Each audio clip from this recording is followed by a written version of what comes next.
It's the post-match pint after another crazy win for the Reds. 3 wins in a week. We're here in a motel in the heart of Liverpool city centre.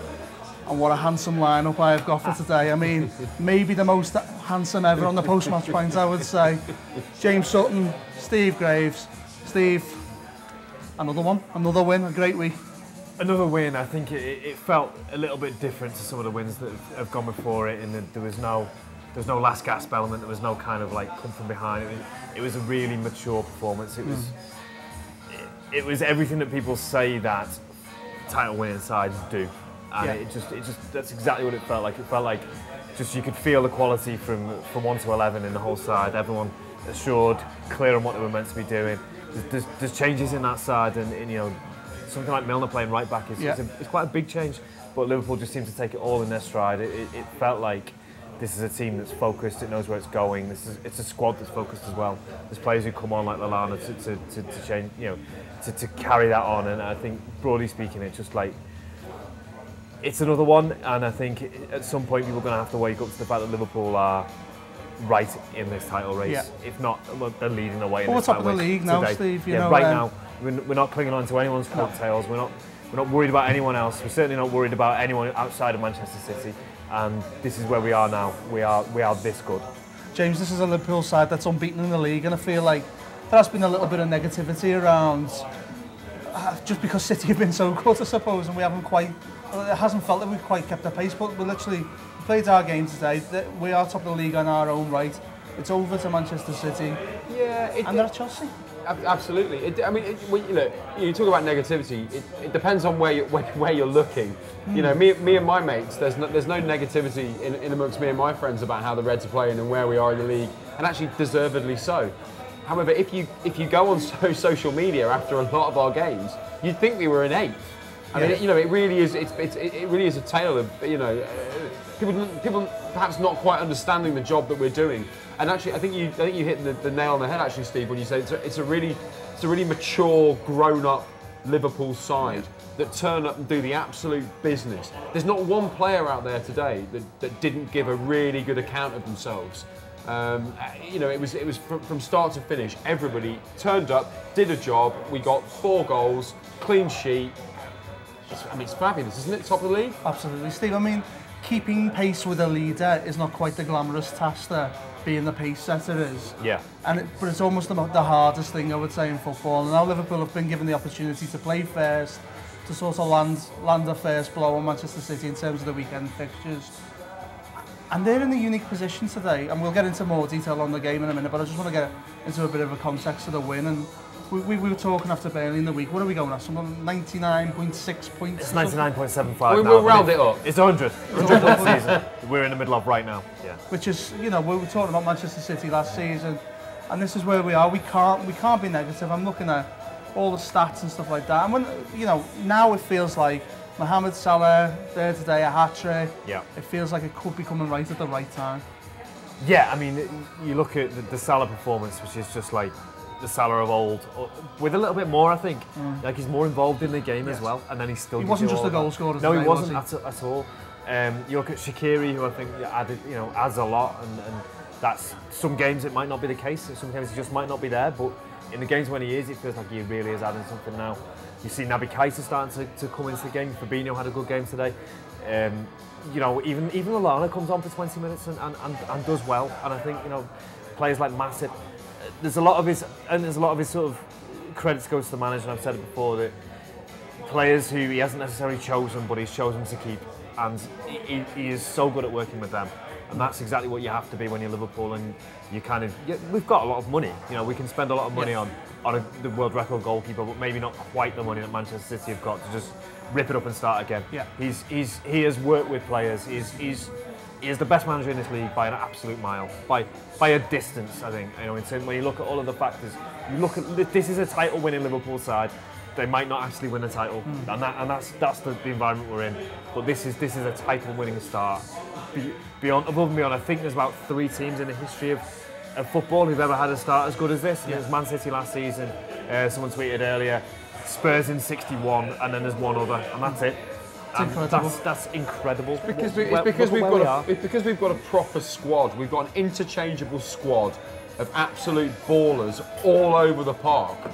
And you know, it's very easy for us as fans to sit there and question, you know, on a weekly basis, Lallana, players like that, Matip, you know, I know he's been in for some stick, Lovren when he plays. These are players that come in for some stick. But actually, we've got an interchangeable group of lads now that can come in and do a really wonderful job. Those are World Cup finalists and players who've cost absolutely. Who, if you were selling, would cost you 20 million plus. These are like I think I think people at other clubs as well probably look at some of our fringe players and go, oh, they would transform our Oh my side. God, Yeah, absolutely. absolutely. Well, 100%. Origi would transform Bournemouth today. You know, I think Origi would be a really good player for Bournemouth today. Matip on that performance gets into most of the teams in this league. That was a really great performance. James, you touched on the lineup.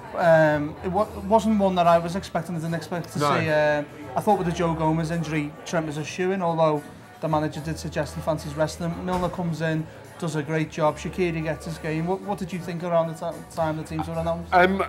I was like you. I was a little bit surprised, to be honest. I thought Trent would start, but then we were saying before, you know, actually he has got an eye on midweek. He's got an eye on the Champions League, and we forget that Trent is actually quite young and probably can't handle, you know, 3 games in 8 days.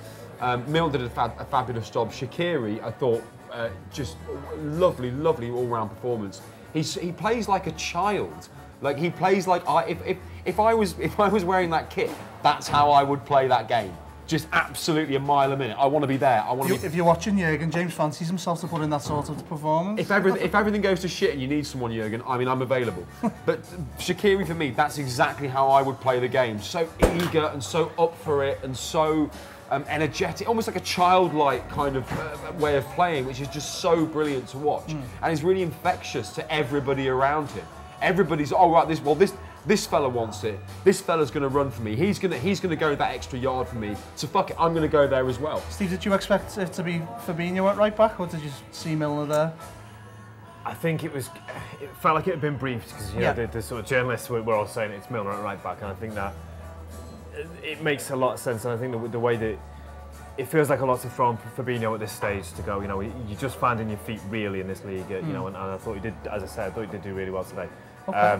But I think the Milner right back, it worked out really well. Okay, so in the game then, Steve, I thought it was a bit of a scrappy opening game. There was a few tasty tackles. I think Bournemouth get two lads booked early, but then Salah gets his goal. I think he's really sharp, and Firmino's speculative effort, and the Reds are on the march.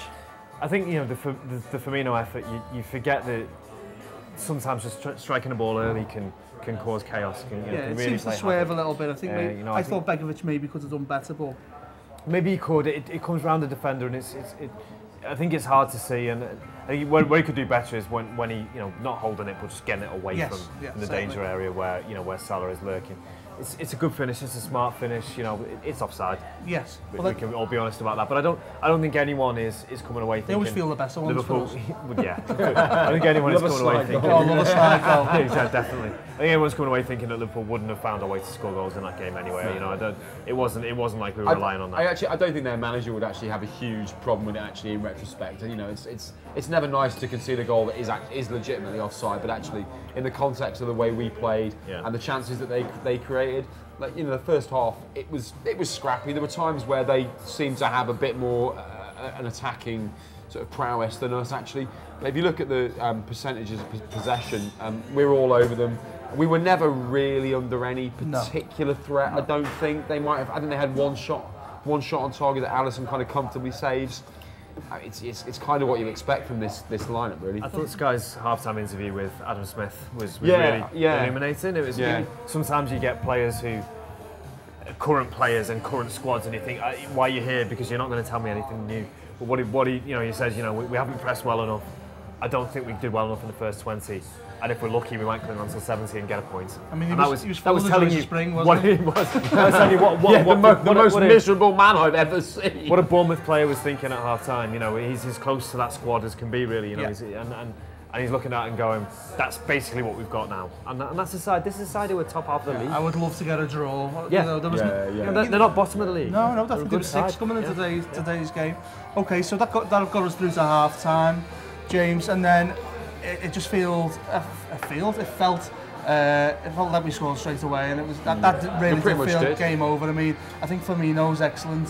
in the build-up for a goal, and Salah's absolutely ruthless despite getting 8 studs down his Achilles. Really brutal, man. There was a couple of nasty challenges there, man. But actually, that performance, that partnership from Firmino and Salah, for the sort of first 25 minutes of the second half, that's the best they've played together this season for me. Yes. Like really listening to each other, really knowing where each other is. Obviously, you know, Shaqiri helps as well in that. But actually, we're far too much to handle for Bournemouth.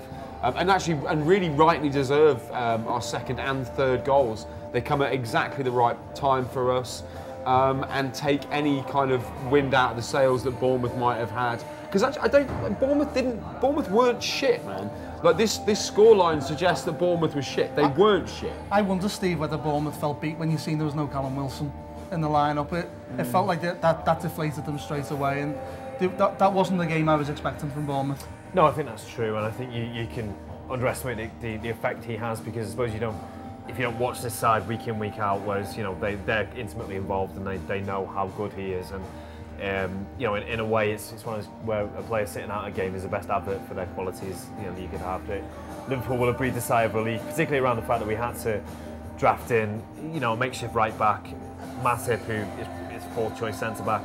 Who did very well. But he did do well, yeah. I think that Liverpool will have just been able to just relax into the game a little bit in the best possible way, not complacency, but just being able to focus on what they needed to do and not really worry about anything really able to turn them round. And I thought Liverpool were really good at getting back into their shape. There's a few times after we score when Bournemouth have a little go and maybe something breaks down, but quite quickly Liverpool are back in their shape, back in that line that we've seen. I think when we made the changes, James, it seemed to take the pace out of the game a little bit. Yeah.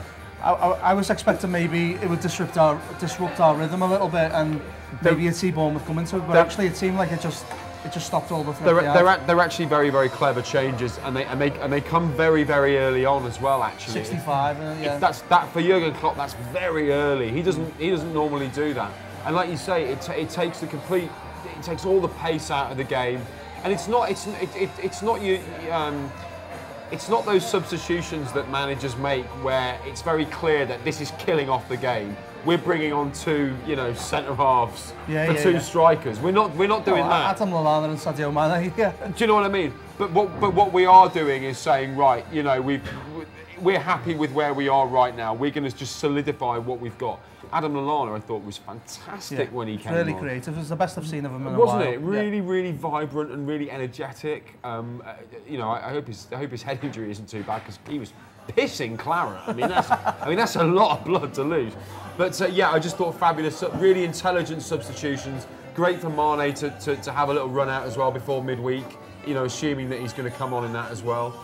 Just harking back to what you said originally, you summed it up really early on. A really intelligent, mature performance from the manager and the players, and this is where we are, and that's actually why we're top of the league right now. Is because of the management and the intelligence.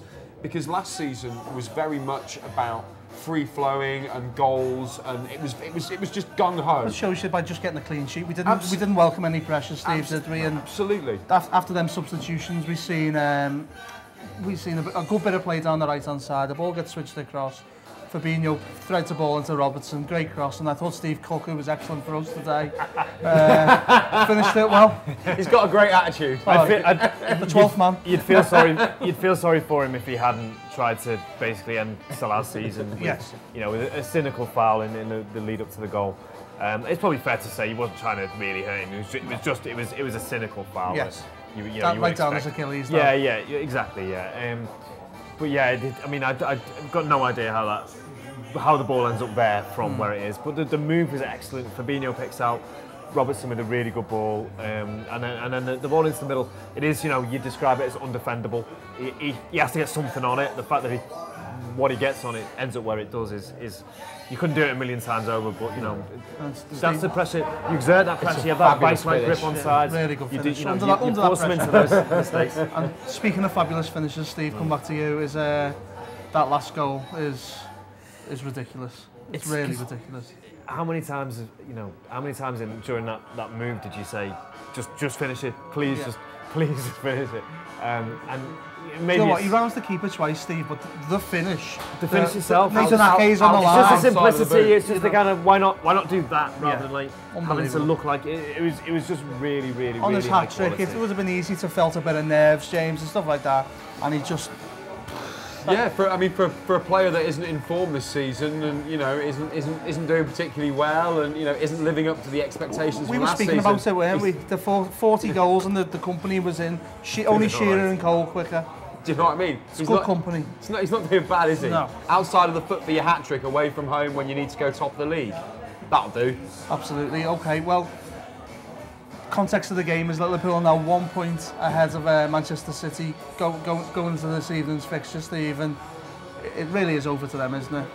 It's over to them, and I think there are still so many Liverpool fans, and you hate to be like policing people, but there's so many Liverpool fans who are still thinking about what Spurs doing today and what are Arsenal.